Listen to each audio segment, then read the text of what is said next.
Hello children, how are you all? Be safe at home. Today I am going to take economics first chapter, natural resources. In this chapter we are going to learn meaning, types, reasons for scarcity of resources. Children, let us try to understand the meaning of natural resources. Natural resources is nothing but gift of nature. The resources which are available on the earth. What are the resources? Soil, water, air, trees, minerals, etc. For what we use soil? For cultivation, growing crops. Without air we cannot live. So, air for breathing. Trees render varieties of services, you all know. Next, minerals.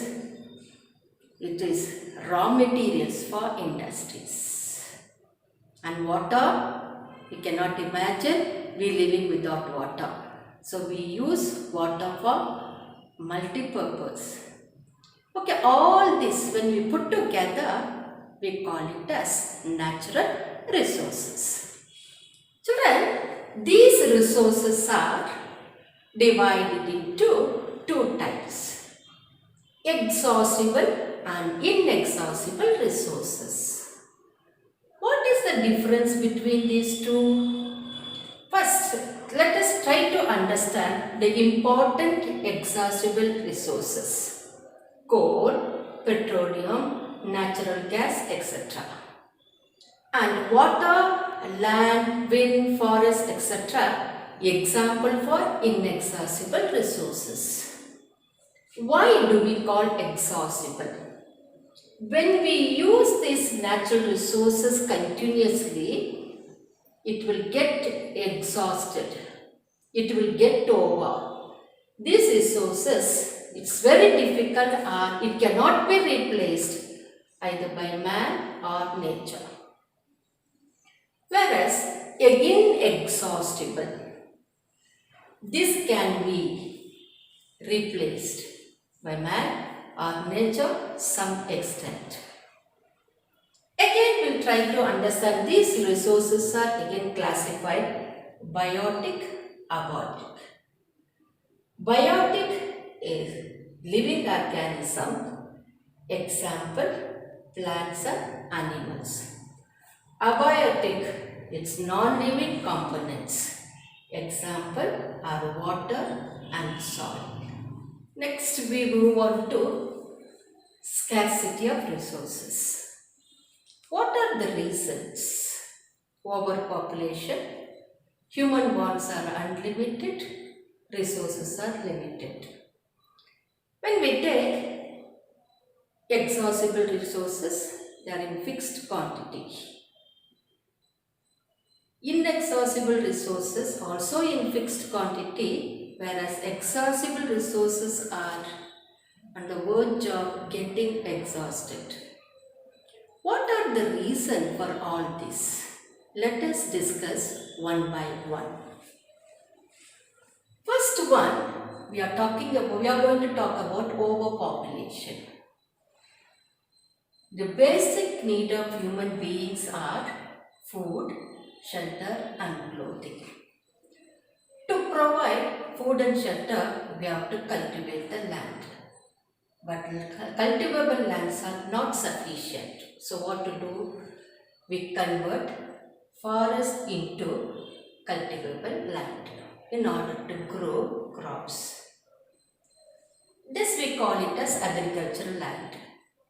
Agricultural land is changed into, we use for residential.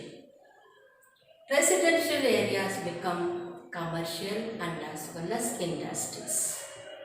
All this we can see in India only because of overpopulation. Now, growing industrialization. All over India, there are many large-scale industries.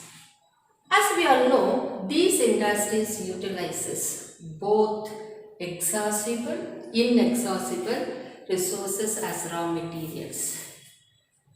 Continuously, all the resources are used by industries, both both exhaustible and inexhaustible resources are getting exhausted day by day.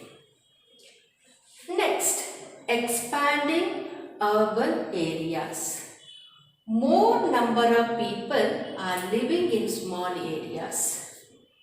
When we talk about people, there is great demand for the products because of population and there is accumulation of waste.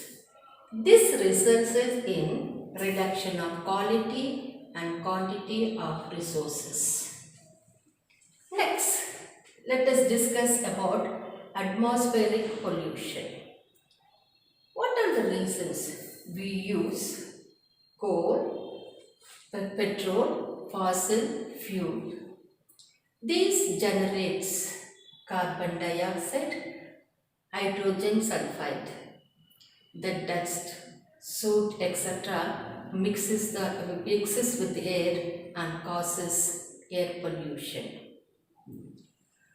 What are the reasons for water pollution? Children, you have learnt in your previous classes. Human, industrial and hospital wastes are dumped in an open space. And result of that, land and water resources are polluted. And also, this results in reduction of land and as well as water resources. Not only that, due to agriculture and household activities also reasons for water pollution. What are the measures to overcome the scarcity of natural resources? Children, discovery of new resources so that certain extent we can overcome.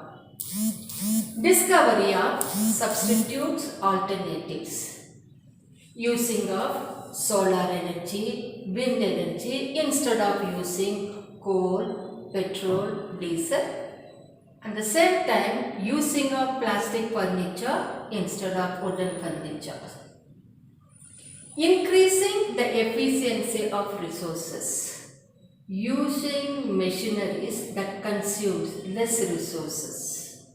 Example, that is what is given in a textbook, using a 4-stroke engine instead of 2-stroke engines. The government should be smart enough to frame some policies to regulate overuse of resources.